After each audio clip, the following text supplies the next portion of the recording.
tardes o noches, de nuevo bienvenidos al canal de YouTube de Greg Rodríguez y en este caso estamos con Dolores de nuevo, abogada, que ya conocen del vídeo anterior, y vamos a hablar sobre un tema muy interesante que creo que les puede interesar a muchos, que es la ley de arrendamientos urbanos.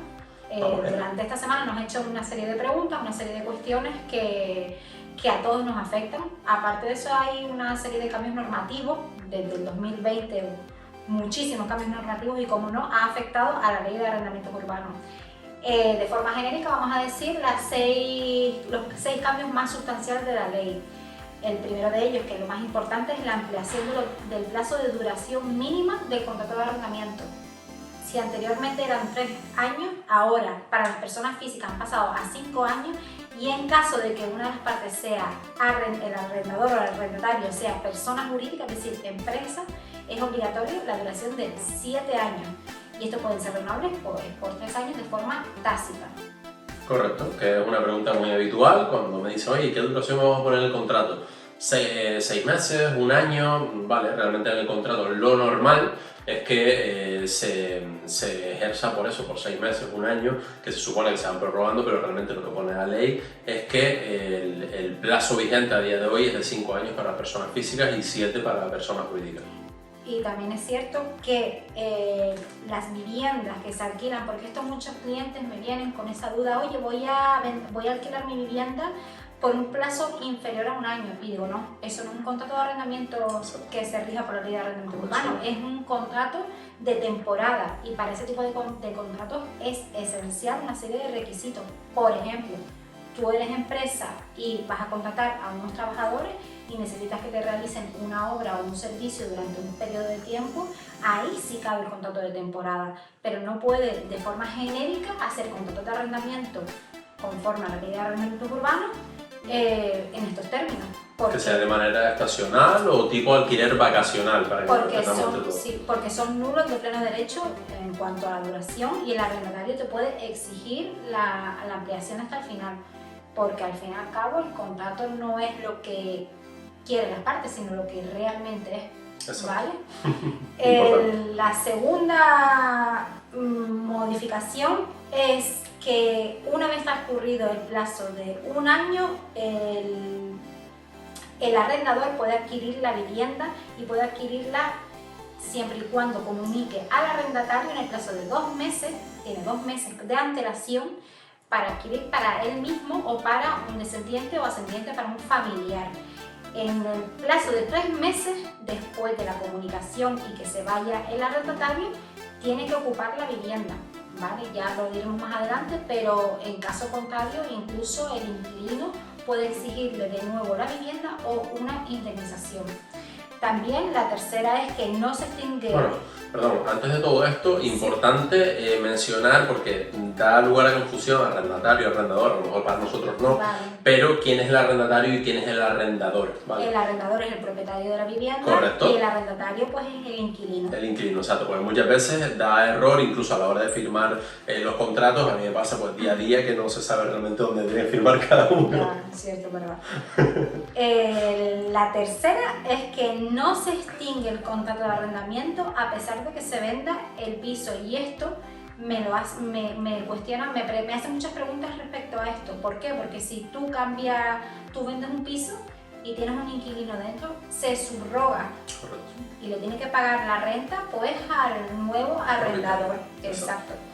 La cuarta, muy importante, se limita la subida del precio del alquiler al IPC. ¿Esto qué quiere decir? Hablo de los contratos en relación a la vivienda.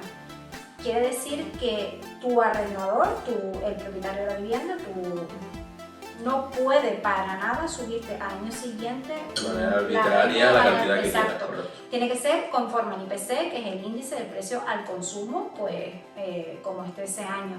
Y dependiendo de lo que recoja el contrato, tiene que decir que se incrementa, puede ser mediante comunicación, es decir, previa comunicación de las partes o de forma automática. Por eso es tan importante que no se cojan modelos de contratos de arrendamiento de internet, sino que de asesores. Correcto. Vale, muy importante. Vale, pues la última es la limitación de la fianza, la garantía adicional. ¿Qué quiere decir esto? Que antes, de forma sistemática, pues se podía poner cualquier cantidad o cuantas mensualidades creyese el arrendador oportuno. Aquí, en este caso, a partir de ahora, solo será un mes para vivienda y en caso de locales y demás carteros, pues pueden ser 2 meses. Otra cosa bien distinta es que te pongan una cláusula, una estipulación aparte que sea una garantía adicional, pero en este caso será para arrendamiento pues de una larga duración, no es para unos arrendamientos pues de 5 años, sino que sean más de 5 años, puedes poner una estipulación especial que diga aparte de la fianza se solicita pues un mes más pues por la duración del contrato. De todos modos, en la mayoría de los casos, por lo menos en la mayoría de los alquileres que nosotros gestionamos, lo habitual es que se cobre un mes en concepto de fianza, ¿vale? Para que no sea una cantidad abusiva a la hora de entrar, sobre todo de cara a alquileres, ¿vale? Lo habitual, alquileres de vivienda. Y bueno, listo, y ahora vamos a pasar a las preguntas, ¿vale? Preguntas que nos han realizado a través de las redes sociales, ¿vale? Preguntó el otro día en sus redes Dolores y bueno, vamos allá con ellas. Si quieres te las planteo yo, tú las contestas. Venga, genial, fantástico. Vale. Primera pregunta frecuente, aunque se ha resuelto con anterioridad. ¿Cuánto es el mínimo que puede durar mi contrato de alquiler? El mínimo son 6 meses, ¿vale? El artículo 11 de la Ley de Arrendamientos Urbanos establece que son 6 meses a partir del cual el arrendatario, el inquilino, podrá solicitarle al arrendador la finalización del contrato, el desistimiento del contrato con un mes de antelación. Correcto, lo he sufrido en mis propias carnes además, que he tenido que estar 6 meses en una vivienda a pesar de no estar a gusto en ella. Si no, perdía la fianza. Cuidado con las penalizaciones y que se establezca que, con alguna cláusula, que si no se cumple el año será la parte proporcional hasta el año de duración del contrato. Siempre hay que leer eso muy bien porque dependiendo de eso pues afectará a esta estipulación. Correcto. Y bueno, una subpregunta de esta misma es si mi contrato está estipulado en una duración de 6 meses, por ejemplo, ¿debo abandonar el inmueble una vez pasado este periodo? Siempre que se lo comunique, sí. Si se lo comunica con un mes de antelación. Sí, y si el arrendatario quiere abandonarlo, si no, obviamente no. Correcto, vale. Bueno, la segunda de las preguntas serían, ¿pueden subirme el precio de alquiler? No, únicamente el IPC, conforme pues al año siguiente. Es decir, si tú tienes un contrato de arrendamiento que ha formalizado en el 2020, en enero del 2020, pues en diciembre del 2020 te tendrán que comunicar que en enero del 2021 se actualizará la renta.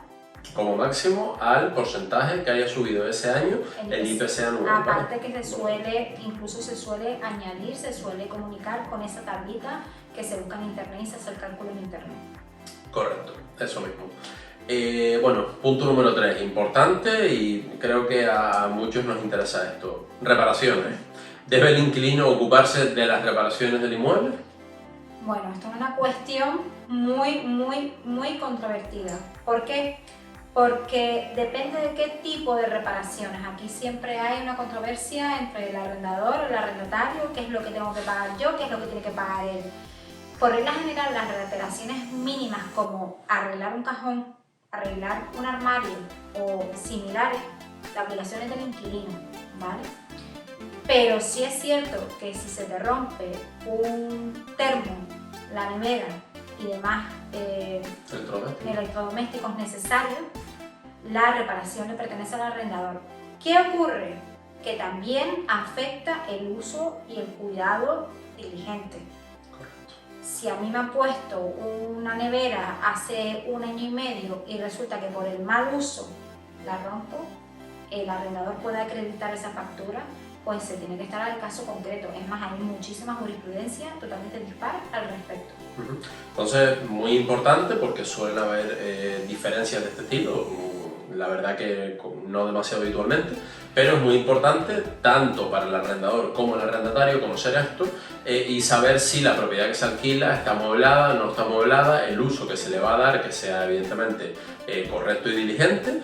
Y por la otra parte, que si se alquila una propiedad que está amueblada, tiene sus electrodomésticos, este mantenimiento a no ser que sea por este uso no diligente, tiene que corresponder al propietario. Y también la forma en la que se tiene que realizar, lo más normal, lo más común, es que primero se le comunica al arrendador, a la parte arrendadora, y si es urgente, sí que es verdad que lo puedes realizar tú, pero ojo, no vayas a comprar una nevera de 1.000 euros. Vamos a ver algo que sea de uso común, y con la factura pues ya se lo reclamas. Pero lo recomendable es siempre la comunicación, aceptación consensuada, siempre. Correcto, a no ser que sea pues eso, algo urgente. urgente. Que, Un termo roto y sí. no, exacto. Exacto, que me esté cayendo Exacto. agua encima de la cama, ¿vale? Esas son cosas que se caen un poco de maduro, pero lo ideal sería siempre avisar al arrendador en caso de que sea posible, ¿vale? Y no sea relativamente urgente. Exacto. Vale, punto número 4, muy importante también, y aparte voy a hacerte una pregunta que se me dio con un cliente. Esta pregunta le ha pasado a mucha gente. Sí, es bastante habitual, es bastante habitual. Sí. ¿Puede el propietario o la propietaria acceder a la vivienda? Por supuestísimo que no. Por supuestísimo que no. El artículo 18.2 de la Constitución Española dice que el domicilio es inviolable.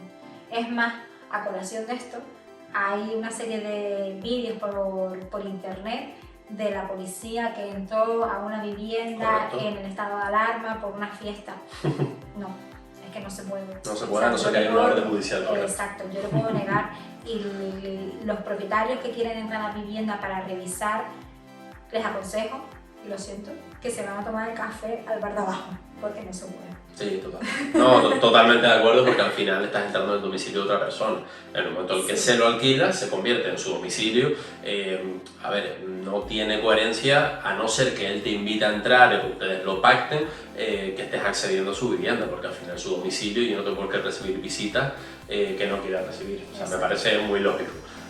Bueno, en realidad no es una pregunta, son dos, ¿vale? La primera es, ¿me puede impedir el propietario que yo cambie la cerradura de la vivienda?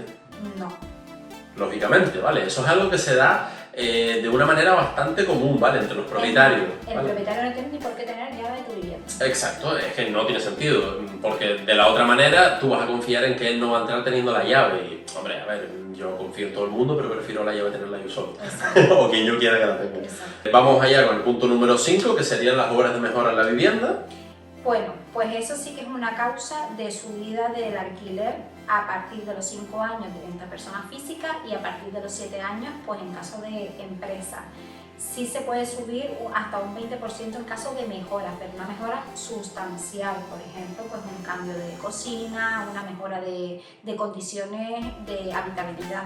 En este caso sí se permite, pero no hay que diferenciarlo con el aumento anual del IPC. Después de una pequeña incidencia técnica, por mi parte, como siempre, ya saben que soy un patoso, pregunta número 5. ¿Puedo alquilar una habitación o una parte de la vivienda a otra persona? A ver, esto se entiende subarriendo, ¿vale? La cláusula de subarriendo tiene que estar consentida por el arrendador en el contrato. Por regla general siempre se prohíbe el subarriendo. En tal caso sería total, no parcial. Sí es verdad que el contrato puede establecer que se permite el subarriendo por habitaciones, que sería un otro contrato con una tercera persona, pero siempre es necesario que sea consentido. Y es más, si por regla general en el primer contrato, en el preexistente, te dicen que no se puede subarrendar, pero resulta que de mutuo acuerdo, de palabra, acuerdan que sí se puede arrendar, pues por la situación en la que se encuentra ahora el COVID, por ejemplo, que no tiene una entrada de dinero, que esto limitaría el pago de la renta, dificultaría el pago de la renta, es necesario que hagan un anexo al contrato, porque las palabras se las lleva el viento, una comunicación por escrito. Comunicación no, más bien una aceptación por escrito. ¿Por qué? Porque es una causa de desahucio, ¿vale? Exacto, es súper importante y sobre todo ahora que se puede dar esa situación debido a esta situación sanitaria que hay ahora mismo y también a este nuevo modelo dentro del sector inmobiliario, que no sé si lo sabe, pero hay mucha gente que se está dedicando a este tipo de negocio, a subarrendar a su vez viviendas. Es un negocio totalmente lícito, sí, pero siempre tiene que estar todo reflejado de una manera En el contrato, exacto, simplemente. tiene que estar reflejado en el contrato, ¿vale? Que esa vivienda se va a subarrendar, porque si no, pues... Al igual que en los locales, también que se permita el traspaso o cesión y en tal caso, pues a lo mejor en ese caso permita al arrendador una elevación de la renta. Que si quieren algún día, pues podemos hablar de la ley de arrendamientos, pero en especial para negocios. Para negocios, vale, perfecto. Sí, porque eso tiene bastante chicha. Nada, vamos al punto número 6. Existe un cambio de propietario, como estábamos bien diciendo antes. Yo tengo una vivienda, tengo una persona alquilada, se lo vendo a otra persona. ¿Qué pasa si el propietario, en este caso yo, le vendo la vivienda a otra persona teniendo un inquilino? El inquilino no sufre absolutamente ningún perjuicio. Sigue las mismas condiciones contractuales, exactamente lo mismo. ¿Qué es conveniente? Que se lo comunique. ¿Por qué? Porque tú le estás ingresando la renta al propietario, al primer propietario. Si lo has escuchado simplemente de oídas, que te han dicho, que te aconsejo que sigas ingresando la renta al propietario que siempre has tenido. Sin embargo, si te comunican el cambio de propietario, que es una subrogación del acreedor, no pasa nada, tú empiezas a ingresar la renta al nuevo y no pasaría absolutamente nada. Vale, importante dentro de este punto también. Vamos a ponernos en otro caso, ¿vale? Tú estás alquilado, ¿vale? Sí. Y el propietario decide vender la vivienda. ¿Te lo tienen que comunicar? Sí. ¿Por qué? Correcto. Porque por regla general se ponen los contratos de arrendamiento que se prohíbe el derecho de tanteo y retracto o la adquisición preferente, perdón. Y resulta que el inquilino sí tiene un derecho de comunicación, que ya más adelante, es más, recojo una pregunta que me hicieron respecto a este asunto. Y sí tiene derecho hasta incluso de comprar la vivienda en los términos que ya pongo más adelante. Exacto, vale, perfecto. Vale, es a donde quería ir. Punto número 7. No puedo pagar. ¿Qué hago? Bueno, pues en primer lugar, intentar solicitar las ayudas pertinentes, ¿vale? Ahora mismo, y esta la quería recoger especialmente por la situación que estamos viviendo. Hay muchísima gente en ERTE, hay muchísima gente que ha sido despedida, que no tiene la forma de pagar la vivienda. Obviamente primero puedes solicitar ayuda y también intentar llegar a un acuerdo con el arrendador. En el estado de alarma yo negocié muchísimas rentas. Con donaciones, exoneraciones, condonaciones durante unos meses o exoneraciones del 50%, 75%, 25%.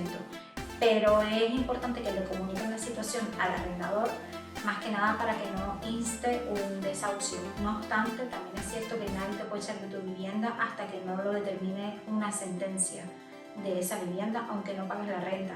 Pero lo aconsejable, porque al final ese adeudo, esa reclamación de cantidades te va a perseguir durante toda la vida, desde que empiezas a trabajar te van a empezar a embargar, pues lo aconsejable es que intentes llegar a un acuerdo con el arrendador. Sí, y como siempre les digo a todos los clientes cuando me hacen muchas veces preguntas, ¿no? O tienen dudas, más de una parte jurídica, deberían más preguntárselo a una abogada, como es tu caso. Siempre lo ideal es que las personas intenten llegar a un acuerdo, hablen entre ellos y no haya que recurrir a sentencias judiciales para arreglar cosas que, bueno, entre dos personas hablando pues se pueden entender. Pues nada, cerrado este punto, vamos con el siguiente. ¿Qué hacer si el contrato tiene cláusulas nulas? He leído mucho. Y explicar qué es una cláusula nula. Bueno, primero, una cláusula nula son cláusulas que son contrarias a la ley. Si bien es cierto, el contrato de arrendamiento se rige por la voluntad de las partes, esta voluntad nunca puede ser contraria a lo que establece la ley de arrendamientos urbanos o en su defecto el Código Civil. Lo que significa que no se puede poner cualquier cosa en un contrato. Exacto. Y es válido. Sí se puede poner, evidentemente, pero pasan estas cosas, que tiene cláusulas que son nulas. ¿Qué hacer ante esta situación? Primero, asesorarte antes de firmar cualquier contrato.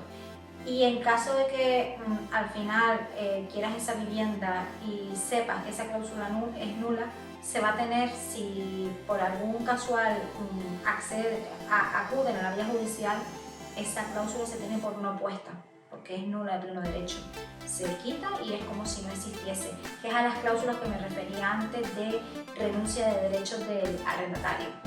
El arrendatario no tiene por qué renunciar a ningún derecho por mucho que te lo establezca el contrato.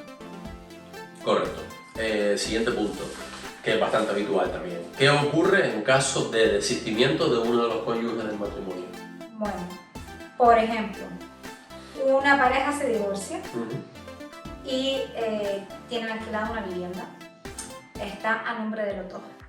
Pues el arrendador en este caso tiene que comunicarle al otro cónyuge si quiere seguir en la vivienda. Pues en el plazo de 30 días tiene que contestar si sí o si no, si renuncia a ella o si sigue viviendo. Pero vamos, que lo importante es que tiene derecho, aunque una de las partes se vaya, tiene derecho a seguir viviendo en ella.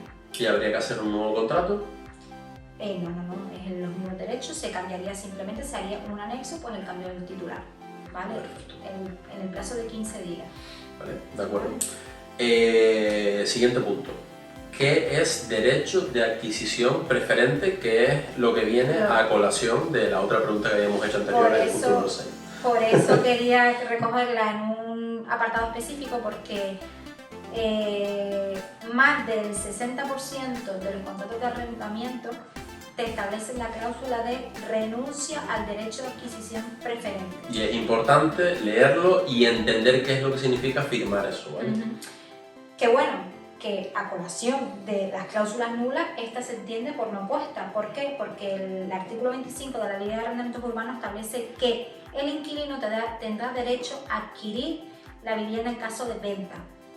Y es justo esto, el arrendador le tiene que comunicar al inquilino y serían las mismas condiciones pues que se está vendiendo esa propiedad. Y el inquilino dirá pues si está interesado o no está interesado, y en ese caso pues tendrá el derecho de tanteo y retracto sobre dicha finca, es decir, pues negociar y en su caso pues comprarla o quedar con... O renunciar a ella. Vale, eso hay que recogerlo por escrito, ¿no? No, porque es que el derecho de tanteo y retracto y de adquisición preferente es un derecho que totalmente que no se puede renunciar a él. Es decir, que tengan en cuenta que todo lo que no establezca un contrato de arrendamiento se regirá por lo que establece la ley. Por eso yo tampoco abogo por los contratos de arrendamiento de una vivienda que tengan 15 folios. Es que es innecesario, totalmente innecesario, salvo que tenga una serie de condiciones particulares, que sea una vivienda de alto standing, que sea diferente, perfecto. Pero es que los contratos no necesitan 15 folios, porque lo que no recoja el contrato se va a regir por la Ley de Arrendamientos Urbanos o por el Código Civil. Por eso nosotros abogamos siempre en la inmobiliaria donde trabajo, en la sencillez y la transparencia. Si ya de por sí para la mayoría de los mortales, a lo mejor para gente que ha estudiado Derecho no, pero bueno, para la mayoría de los mortales es complicado, me acuerdo de mis primeros contratos, entender lo que ponía, primeras notarías, sí. Cuanto más para un particular. Entonces tratamos de que los contratos sean lo más simple posible, exacto, que sea todo muy fácilmente entendible, y cualquier cosa que no esté reflejado, pues como bien dice Dolores, iríamos directamente a lo que marque la ley y ya está, ¿vale? Otra pregunta a colación de esto, ¿vale? De lo mismo, del derecho a adquisición preferente. El propietario decide vender la vivienda, decide ponerle un precio, vamos a ponerle 100.000 euros, ¿vale? La pone a la venta a 100.000 euros. El inquilino le dice que no le interesa ese precio. Llegado el punto, se enseña la vivienda, alguien quiere comprarla en 80.000, por decir algo. El inquilino seguiría teniendo derecho a comprarla al mismo precio, siempre que sean las mismas condiciones. Exacto. No, bueno, de hecho lo sabía. Quería recalcarlo, porque muchas veces las personas se ponen nerviosas cuando son inquilinos y dicen, oye, es que me dijo que me lo quería vender, pero al precio que lo quería vender yo no lo quiero. No pasa nada, o sea, si realmente el piso lo quieres, el derecho de tanteo lo que te permite es que tú puedas comprarlo en las mismas condiciones que la vaya a comprar otra persona. Exacto, sí, por eso, de hecho, tanteo de retracto, que es pues negociar y acordar. Y otra cosa, si de repente no puedes comprar la vivienda, tú todavía tendrías el derecho de ser inquilino. Y lo que pasaba antes, el nuevo propietario se subroga en la posición del anterior arrendador. Correcto. Y tú le seguirías pagando la renta a esa persona. Igualmente, abogo siempre porque las personas hablando se entienden e intentar llegar a acuerdos siempre que se pueda de la manera más sencilla posible, ¿vale? Bueno, vamos con la siguiente pregunta. ¿Qué es la cesión del contrato y su arriendo? Lo que hablábamos antes. Un contrato para que se permita la cesión, es decir, que haya la cesión de derecho a una tercera persona o el subarriendo, es decir, alquilar, subarrendar tú parte de la vivienda, es necesario siempre el consentimiento del arrendador. Y básicamente si te lo prohíbe, pues no se puede porque es causa de resolución contractual. Correcto, o sea que es muy importante saberlo, no se puede subarrendar la vivienda a no ser que haya un acuerdo entre las dos partes, ¿vale? Última pregunta, derecho de recuperar la vivienda por parte del arrendador en caso de necesidad. Y vamos a hablar sobre los requisitos. Ahora mismo tengo un caso así, resulta que mi cliente tenía dos inmuebles, dos viviendas, y una la vendió, y su vivienda habitual, que era la que vendió, se ha quedado sin ella y no tiene una residencia. ¿Qué ocurre? Que él tiene derecho para sí mismo o para sus descendientes o familiares directos, ¿vale? No un sobrino, no, directo. Primer grado de consanguinidad, básicamente. O su pareja o hijo tiene derecho a recuperar la vivienda. ¿Cuáles son los requisitos? Primero, comunicarlo con 2 meses de preaviso, muy importante, que necesita para sí mismo la vivienda, explicar la causa concreta del porqué, y en segundo lugar, tienes que ocupar la vivienda desde que el inquilino se vaya, tienes un plazo de 3 meses.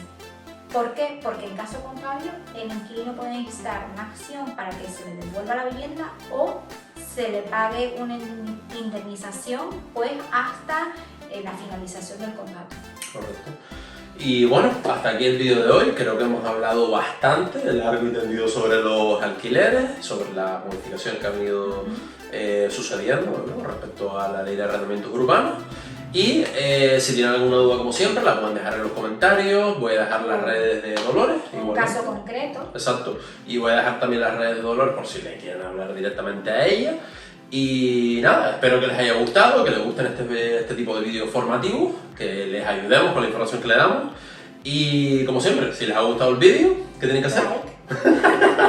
Y suscribirse al canal, que siempre ayuda. Y nada, leeremos sus comentarios. Hombre, eso espero, si no cortamos los vídeos. Y nada, hasta el siguiente vídeo. Chao.